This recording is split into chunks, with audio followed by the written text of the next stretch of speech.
We are very happy to take part in the workshop, but also had chance to exhibit our work in the pavilion.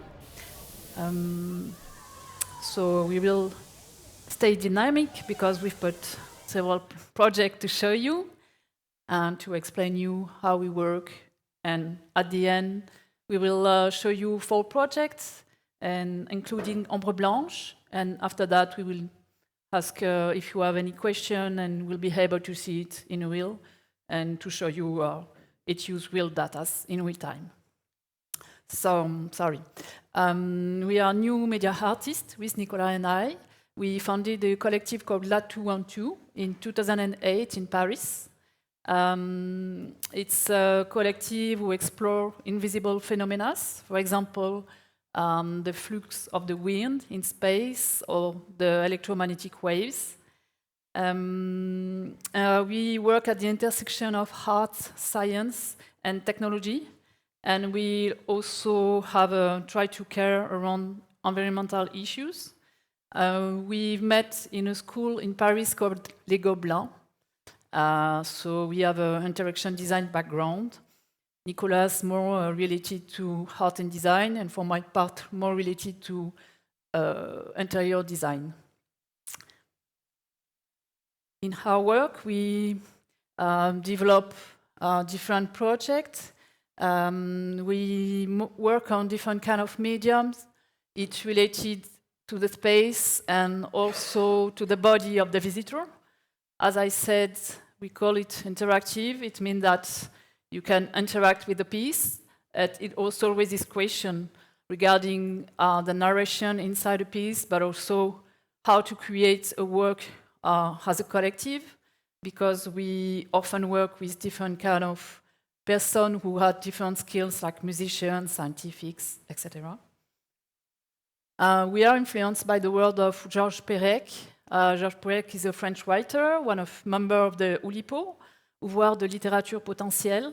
It's a movement who was created by a mathematician and a writer, Raymond Queneau. And in his work, he tried to use some protocols as a creative way to develop stories. For example, in this book, he read a story of a disparition without any letter E. So we are inspired by this kind of approach also in our work, and you will see how just after that. By working in the media, new media world, we were also influenced by the work of John Maeda. John Maeda is an artist. He was teacher at the MIT in new media and code. He had, for example, students who developed the software called Processing. It's an open source software dedicated to artists, but to everyone who wants to write some simple code and see it in real time in image, I would say. In his book, The Laws of Simplicity, he tried to sum up 10 laws to simplify elements, and he sum up in these 10 steps. And for us, it's interesting because when we do, I imagine, as a building project like the installation, like Ombres Blanches, we have to do many choices in relation with the concept, from the research part, the concept, but also related to the hardware until the end of the exhibition. So it's a way for us to keep a straight line between what we want at the beginning and what we will have at the end. Like, for example, simplicity is about subtracting the obvious and adding the meaningful. It looks obvious, but sometimes when you have to make many choices, it's interesting to keep it in mind.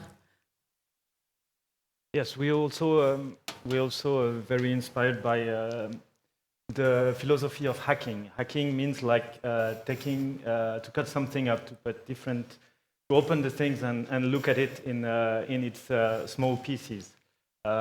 It comes from computer science, but we think it applies to many other fields. It could be controversial, but we think there is very positive takeaways. We use it we apply it in our work by using everyday objects and see how we can change it, to change its purpose, look how it works. It's also a way to empower people. Like we think technology and everything should be, we should take control out of technology and to look at it in a different way. We also use it in a very low-tech stuff. We will show you with Ombres Blanches, we not necessarily use high-tech, we use also low-tech. Reinvesting existing objects, everyday objects, and also its symbolic potential. Like we think by hacking, we can reveal the poetic potential and expressive potential of everyday objects. Here, the project Ombres Blanches. So maybe what I didn't really explain is the fact that one main topic of research, even if we work of different kind of medium, is how technology is changing the way we perceive our daily environment, the impact of technology. And when we say technology, it's different kind of technology, but how it could change the way we see the space around us or the relationships between other people, between different kind of people. So in 2014, we were invited by a festival called the Kick Festival in Belgium. It's an arts and tech festival, I would say, and they offered us a carte blanche. So they proposed to let us invest a church called Notre-Dame de Namur. And it's an international festival. And for us, it was interesting to have chance to invest such a beautiful space. It's a desacralized church. So we had to face important obligation because obviously the space was very vast, and we wanted to have a kind of minimalistic intervention, but something we could make sense in this kind of space. We wanted to explore a link between architecture and music, and at the beginning we were thinking to create something with the organ of the church, but unfortunately it was out of order. So after making some research, we discovered an electromechanic grand piano, a piano we can control from a computer to interact with it. It was developed by Yamaha, and we contacted them, and they were interested by the project, so we had a chance to work with this kind of piano. So you can see in this project, there are 16 independent electroluminescent wires. They are deployed in an asymmetric wave of light. When they touch, the visitors touch and trigger vibrations of the luminous threads. The notes associated to each thread, so the luminous one, are played on a grand piano in the transept of the church. So you do something at one point, and there is something else happening on the other place in the church. So you can see the different steps. We wanted to share with you also the methodology we use to develop projects, because we think that's also interesting.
So in this installation, we wanted to explore the spatial qualities of music. We were inspired by the work of Yannis Xenakis, a Greek composer, architect and engineer. I imagine you already know his work. So it worked at the intersection of mathematics, architecture and music. He was engineer for Le Corbusier, for Le Couvent de la Tourette, and also in the Philips Pavilion. So he tried to synthesize music, architecture and mathematics, and we found his research and work very interesting for our own research. The project was developed in just few months, so it was done at distance from Paris. We discovered the place only when we set up the piece, so we had a chance to have all the plans to imagine it.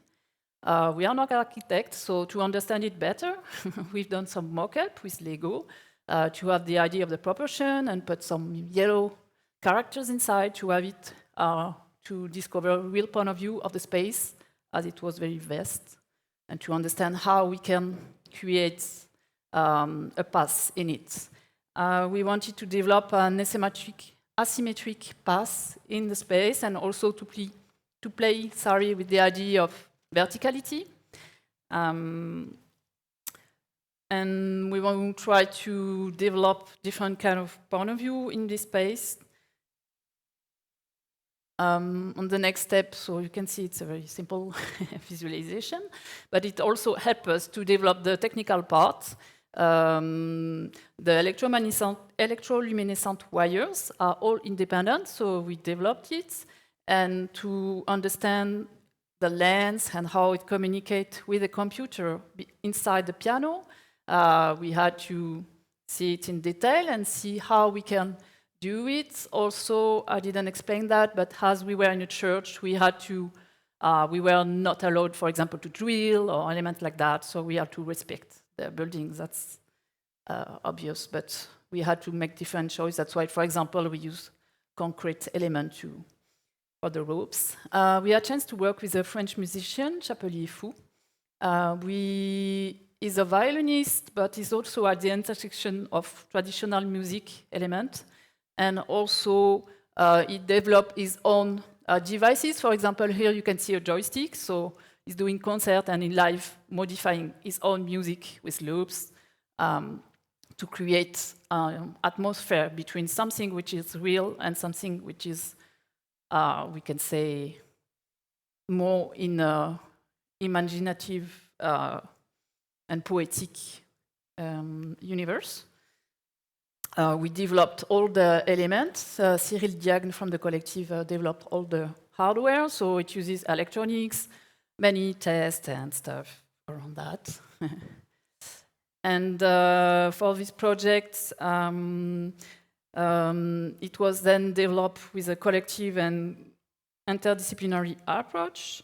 For us, it's interesting to question also the way to interact together in a space and what could happen to make sense. For example, with Perec, the writer, we define some rule, but at the end, we don't know if people will just watch or if they do something, if they touch a wire and when.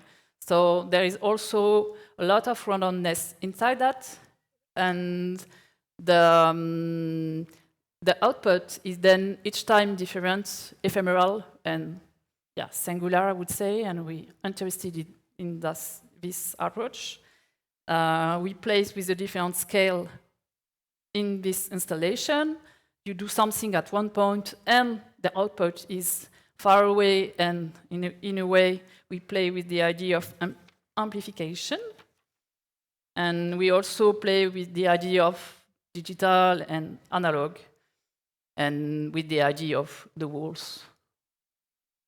Here you can see the partner of this project. It was exhibited then in Belgium, in Leeds, in Leipzig, and we also had a chance to exhibit it in Seoul, in an exhibition around sound called, the museum is called the Museum, and it was a collective exhibition all around that. And each time, as I explained it, this project and in general, the other projects we work on are developed for a specific space, but we keep in mind the fact that it could be exhibited in another space. And for us, it takes time to just adjust it and to make sense. Because as here, we wanted also to play with the visitor's body and in dialogue with the architecture. So, for example, sorry, in Seoul, it was a classical white cube. So we developed a totally different setup. It was just like more vertical elements in a smaller space, but still developing another kind of passes and experience for the visitors. Now we'll show you another work called Passifolia. It has a clear link with the previous work Porté.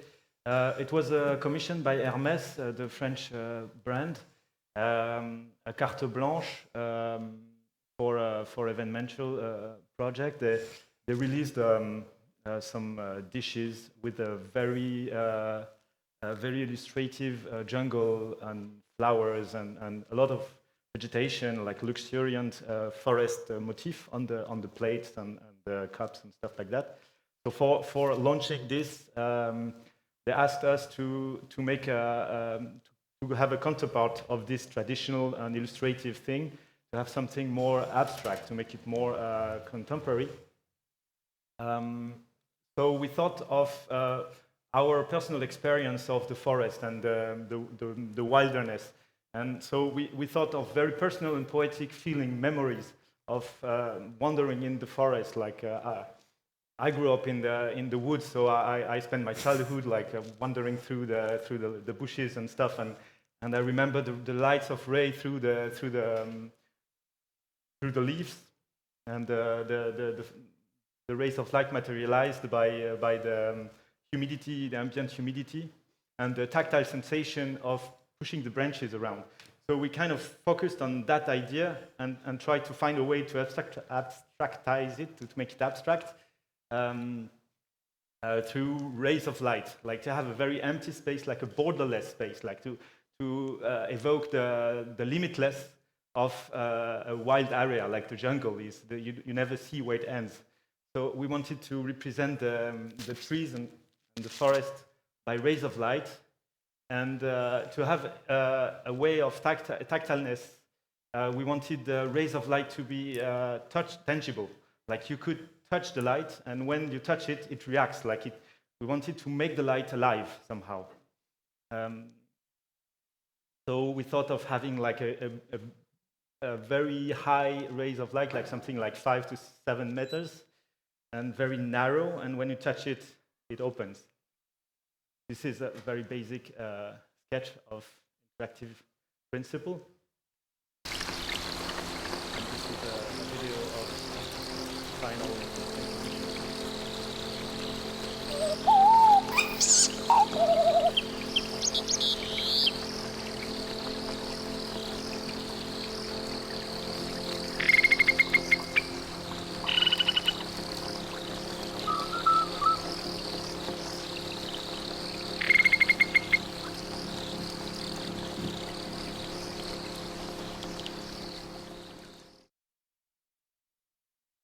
So to develop all of this, we had to make a lot of technical tests, because the less you show, the more accurate you have to be. You have to be very precise in the quality of light, the density of the haze as well. We discovered that there is many different haze, smoke, smaller smoke and haze, which is like the micron level of smoke machines. So we tested all of this in theater, and different lights. We worked with a light designer as well. We had to also develop a system to make the light detection, like to use a different type of sensor. This was a dead end, like LiDAR didn't work because we also used this haze, which was jamming the sensor. So in the end, we used a video, like a camera, that senses the change in the light. Like when you put your hand in the light, you reflect.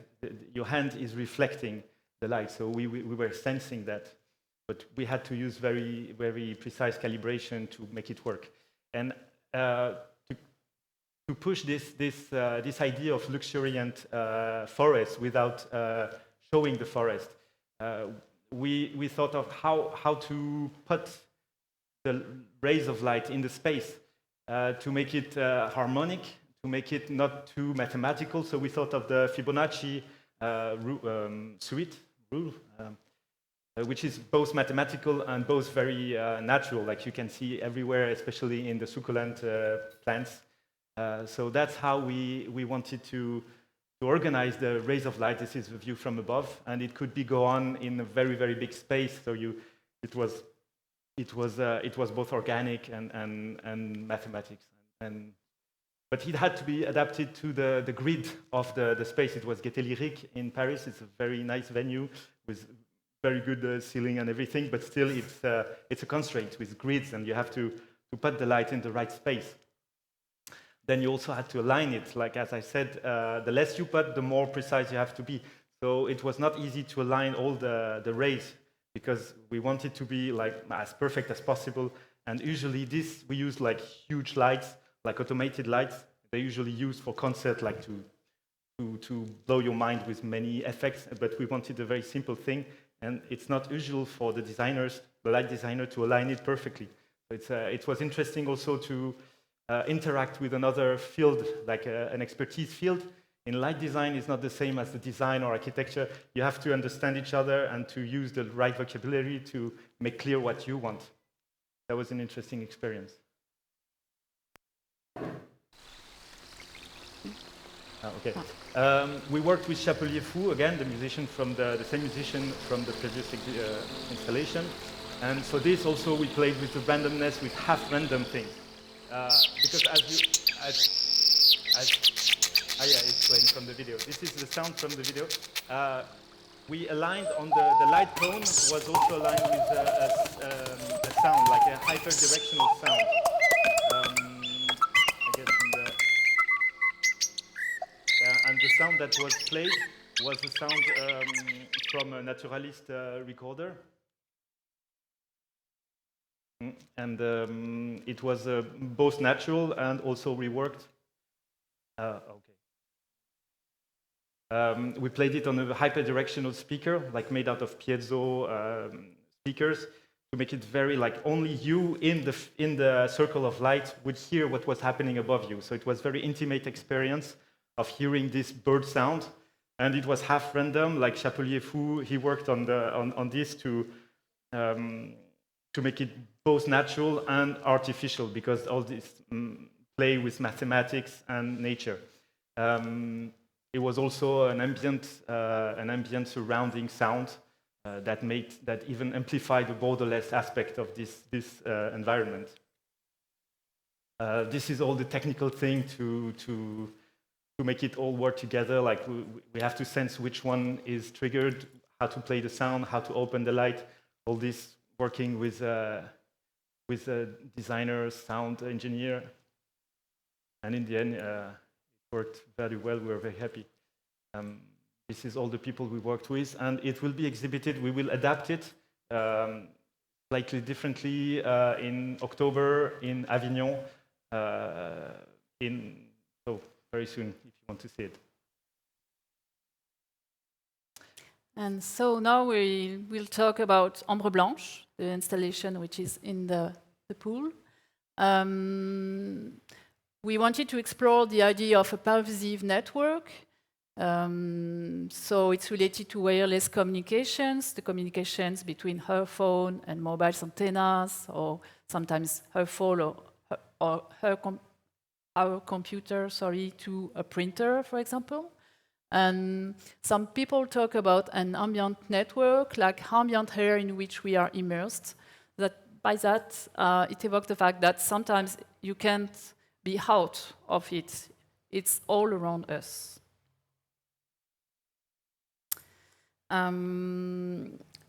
So we wanted to explore the question of how, to an interactive installation, can we engage the visitors on a deep personal and physical level on a subject which is not so obvious.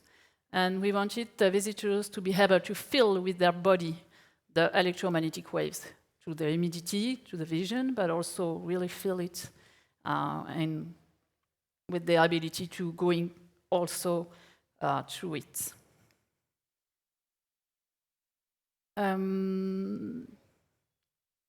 I will. No, sorry. In the early 90s, the sociologist Zygmunt Bauman spoke of a liquid society to describe our flexible, transnational, and communicative societies. So, as I mentioned earlier, our exploration is around how technologies is shaping and modifying our world. And we wanted also, for example, like the light, and try to reveal the light beam. We wanted to try to reveal it. And it's interesting when we talk about technology, regarding the vocabulary around it. In parlance, we surf the internet, we navigate through flows of information stored in a cloud. And we can say that fluidity is the ideal of our network. And by doing that, in a way, it's a little bit weird, but it's a little bit make it part of nature. So this project was born during the COVID. We've done lots and lots of research about the topic of electromagnetic waves, also the resources related with that. Nicolas will explain this just after. And we also developed, in relation to that, a workshop for Les Beaux-Arts in France, in Toulouse, called Wireless Fidelity. The idea behind this was for the student. We also teach interactive design in different kind of schools. And the idea behind this was to let the students discover electronics in a simple way, but also try to explore something invisible. So we gave them a Arduino. It's open source hardware also and software you can use. It comes from Italy, from a university in Italy. And then the student is very little here, but you have a little screen and you can see the name of the network and the power of the network. It's very simple because in fact we all have this in our phones, seeing the networks and the power of it, or on her computer. But the idea behind this was to let the students code their own sensor. And with that, they went in the school, in the Beaux-Arts, and they detect the values, and they've developed a map just to see what are the values. And what was interesting here, the fact that the architecture, we already had an idea about that, but had a real huge effects regarding the level of Wi-Fi, regarding the walls, regarding if they were near a window. And it was really, really impressive because it was related to like 1 meter to another. There were huge differences. Here's a small prototype the student done. When you connect a mobile, it modifies a sound. Just simple, but just to let you understand what is happening.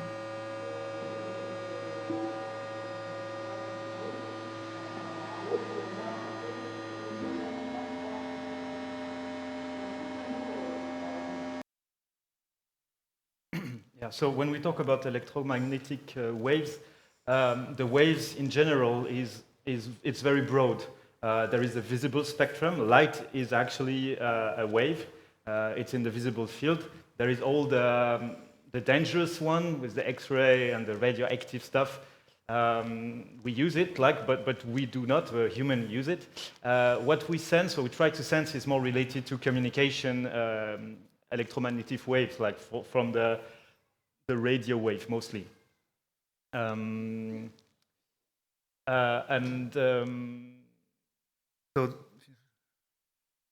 how it's influenced? Yes, the influence, as Béatrice said, the influence between the cyber world and the real world. Like it's all around us and it influences us. What was a key moment for us also is when the cloud turned out into smoke. Like in 2021, in north of France, there is a data center, a huge one that took fire, and a lot of data were lost. So it kind of struck us how connected the digital world is supposed to be in the cloud or to be immaterial, but it's very material and it can be lost. It can turn into fire, so it exists. And another marking moment was penury, when there was lack of microcontrollers, like in 2022, I think. It was after COVID, or 2021. There was not anymore enough microcontrollers for building the cars and building many devices. And it was mainly due to a drought, like not enough water from rain going in Taiwan, because Taiwan has they are building most of the microcontroller used in the world. And because it was not raining enough in spring, during the year, they had to, the government had to choose whether to provide water to agriculture or to the industry who builds the microcontrollers for the rest of the world. And so that's when you realize it's real, and it has huge geopolitical impact, because Taiwan and China, Taiwan is backed by the US, because, I'm not an expert, but because they need the microcontroller. So it's very strategic industry for them. So that's when you see you have to choose between security for food and security of your industry and export. And they use a lot of water for building these microcontrollers. Like they use millions of liters of water per day, like pure drinkable water, because when they build a microcontroller, they do it on wafer, like big disks of silicium, and they need to clean it at every step. So, like for building a phone, like just a smartphone, you need, I don't remember, like it's 2,000 liters of water or something like that. 10,000, yeah. 10,000, yeah, it's huge, and we don't think about it. We think it's immaterial, but it relies on huge materials, like the minerals and the water and the electricity. The resources of immaterializing our world and communication techniques rely on heavy materials and heavy use of materials. And regarding the electromagnetic waves, many questions we got from this artwork: is it dangerous? We don't have European Union doesn't make it like that. We don't know personally, but the European Union have the precaution principle of saying it's okay, but not in the kindergarten, not in the child schools. Like it's forbidden to have Wi-Fi there. So there is this ambivalence between these waves. So how to give materiality to these networks?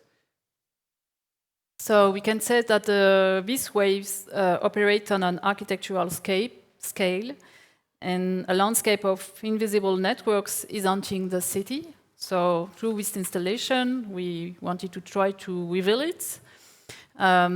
So we try to listen and analyze the modulation of those waves to create an ephemeral sculpture, a kind of climatic phenomenon, even if we know it's not a big one, but it's 2 meters. There is a circle of 2 meters inside here, the pool. And to sketch out this, we also develop different tools. As I mentioned, for us, it's also important to show our process and how we think about elements.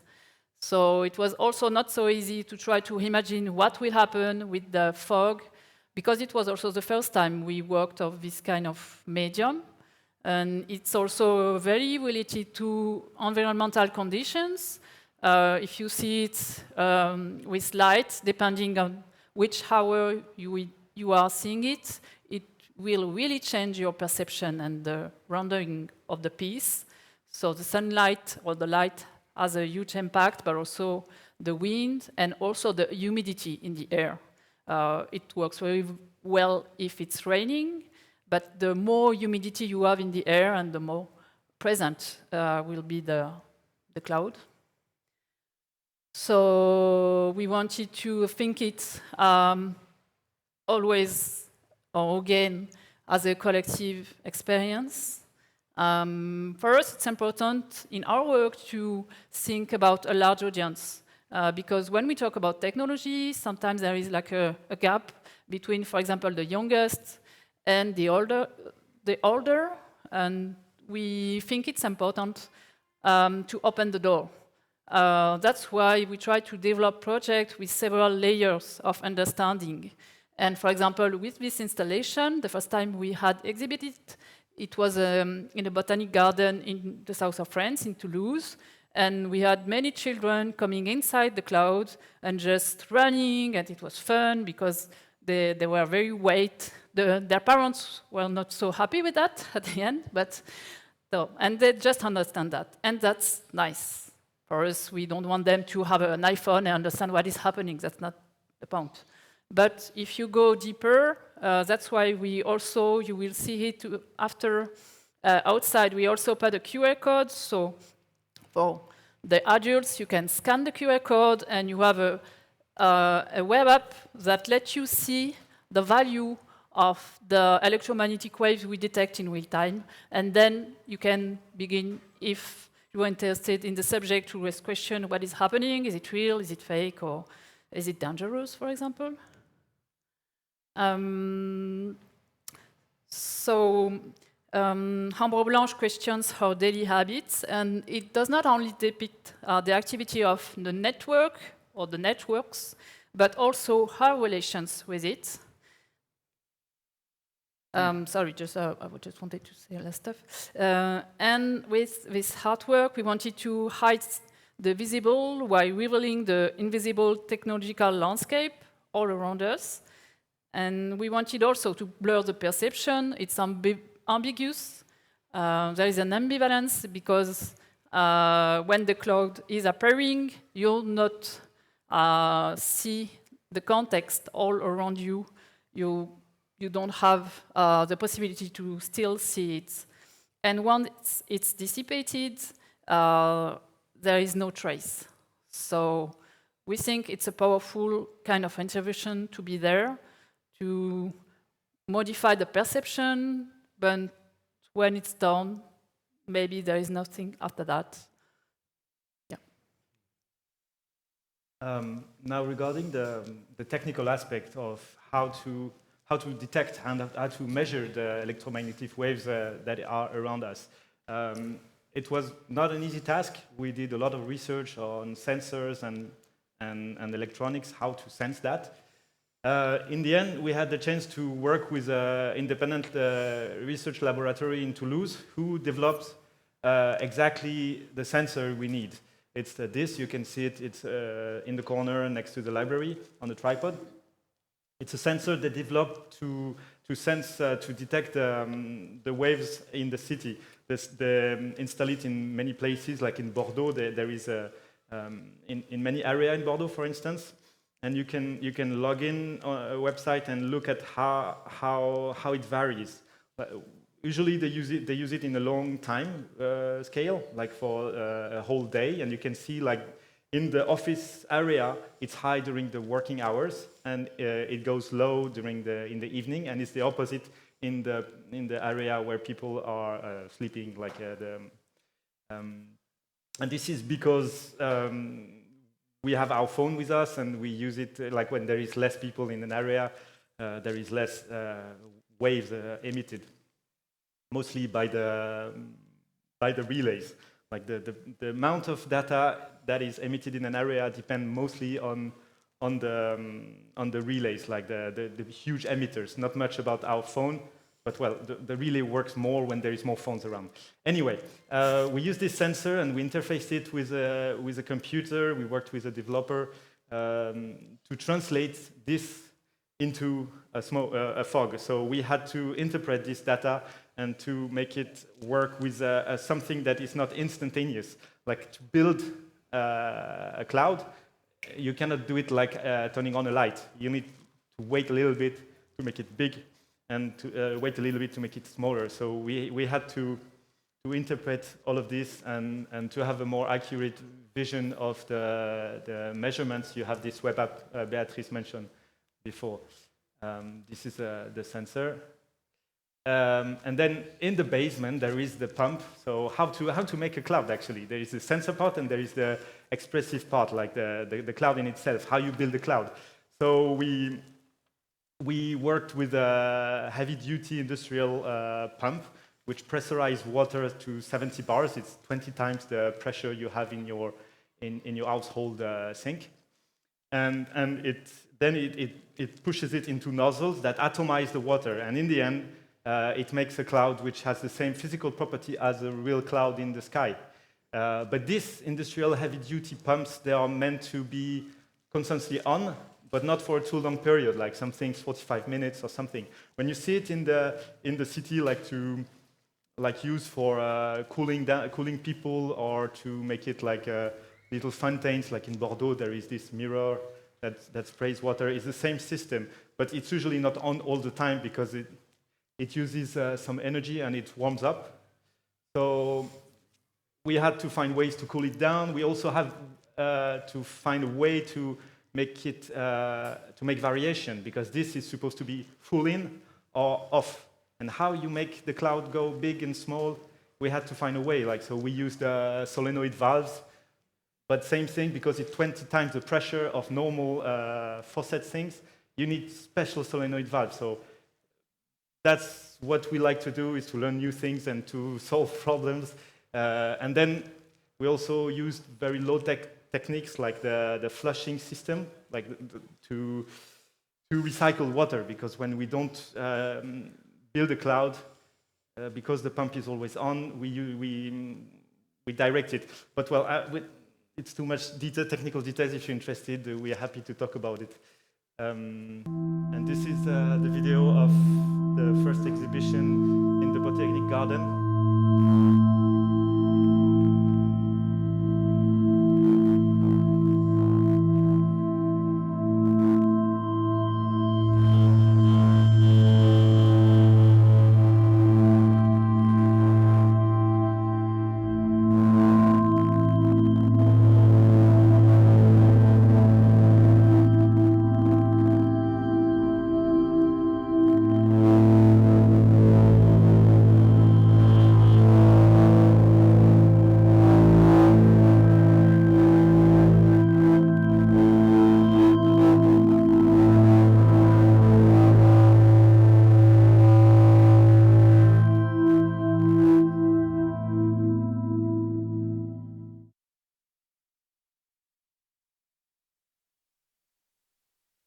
Here is the credits. We worked with XM Laboratory.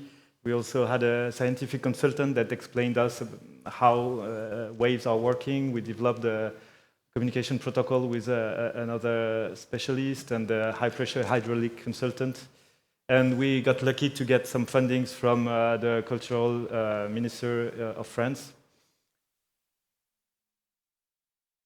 And yeah, to finish, just to conclude this, Nicolas took a long time regarding the flush system, but as the work was about the environmental impact of technology, for us it was important, and not to do the opposite of what we want to talk about, to think about how to use the maximum of water we could. That's why here it's in a pool, but for example, in the first exhibition, it was in nature, in the herbs, and that's why there is also a way to recycle the water. For us, the next step is to use, I would say, dirty water. This is the next step for us, because it would really make sense. For the beginning, we tried with tap water, just to explain to you, because in France, there is a legislation when you put atomized water on public space, you have to use tap water. But as we are artists, we want to explore a different path. But just for the beginning, we went in the rules. And just to finish quickly, we wanted to talk about a project we developed also in the LINA context with the Maxi. In the Maxi, for the moment, there is an exhibition called Stop Drawing Architecture Beyond Representation. For us, it was also interesting because it also questioning the tools you have as architects, designers, or professionals, and the impact of this kind of tool on how you think, you design, and you build elements. And we took part in this exhibition by making a short court-métrage, short movie. And for this movie, we wanted to explore the work of an architect, urbanist, and theorist called Mitchell, John Mitchell. He was also a teacher at the MIT Media Lab. And through his research done 20 or 30 years before, he also explored the impact of technology on the way we design and we think about cities. And he say, for example, it comes down to a basic social and political choice of how to use technology for. We could say it in parallel with the expression, technology is the solution, but what was the question, in fact? So it's a way to explore this kind of question. So this project is called the Unfinished City. He explores some theories this architect has developed, but in a very personal way, and very we try to do it with honorific approach. Mitchell is the author of a trilogy around all these questions regarding the development of the city, and we took a dreamlike perspective on his own research. And in this film, we voluntarily wanted to combine traditional way of doing film. We say traditional, but it wasn't traditional like few days before. By traditional, I mean audiovisual softwares like Adobe After Effects, for example. But we combine that with also machine learning tools, like generative AI, for example. So a part of the film was done like this, another part was done on traditional, with a traditional approach. And I will just show you a few seconds. It's 6 minutes long, but if it interests you, it's online.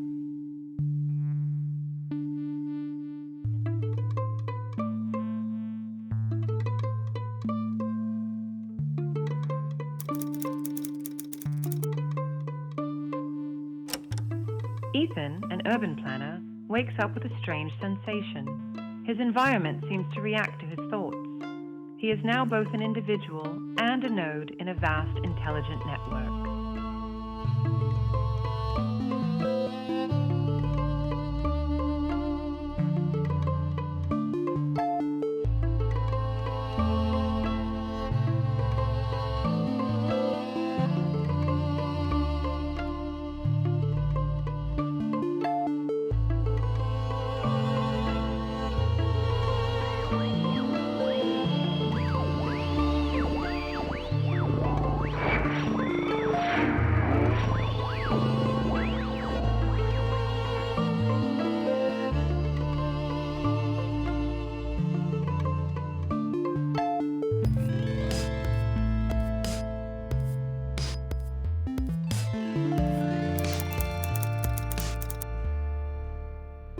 Walking through the city, Ethan experiences a new form of perception.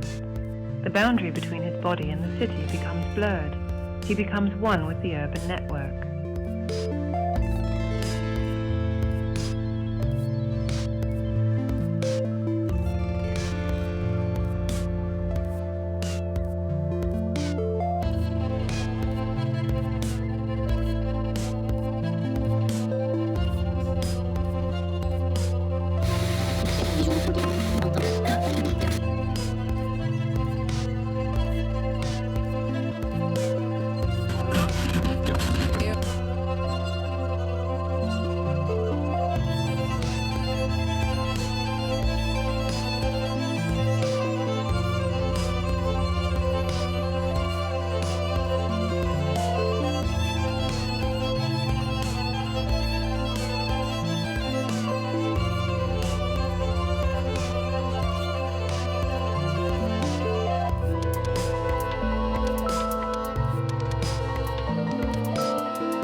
Sorry, I will pause this. It's online if you want to see all the movie.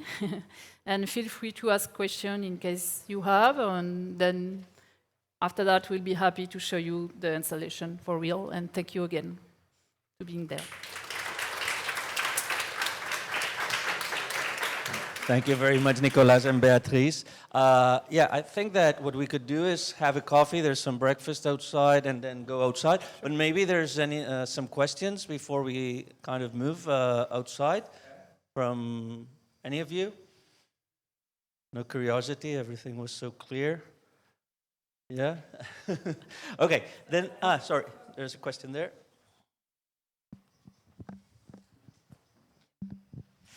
Hello, good morning, and thank you. It was really interesting to see such a variety of works. And the question is, normally, I mean, mainly you work from lab 212, or do you have also collaboration with architects? And if this is the case for the future, you would like to have more collaboration about this?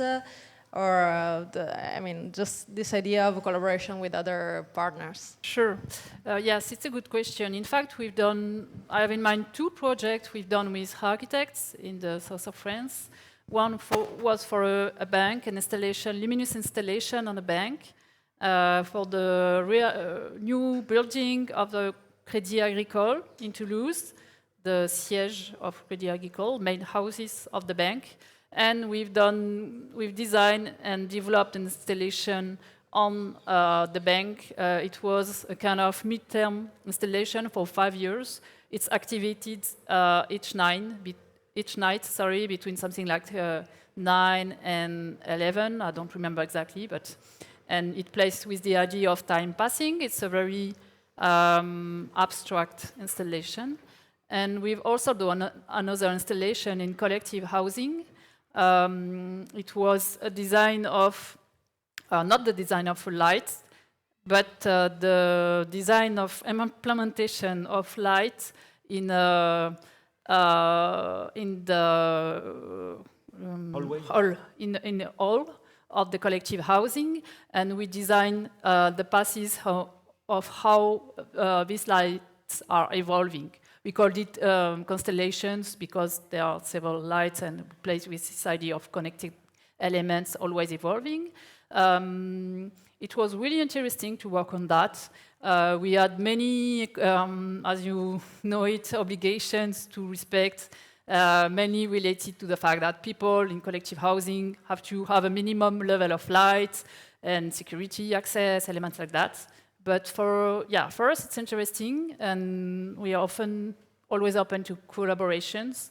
I don't have in mind another specific collaboration with architects, but we're really open, to that.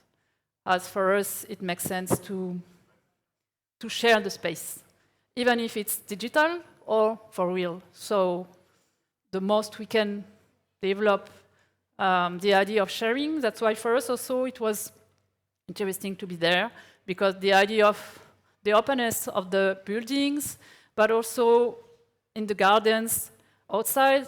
In France, for example, I found impressive the fact that in France, even public gardens have many barriers, yeah. And here, lots of public spaces are open. And for us, there is also a link with open-minded and open space. So, yeah.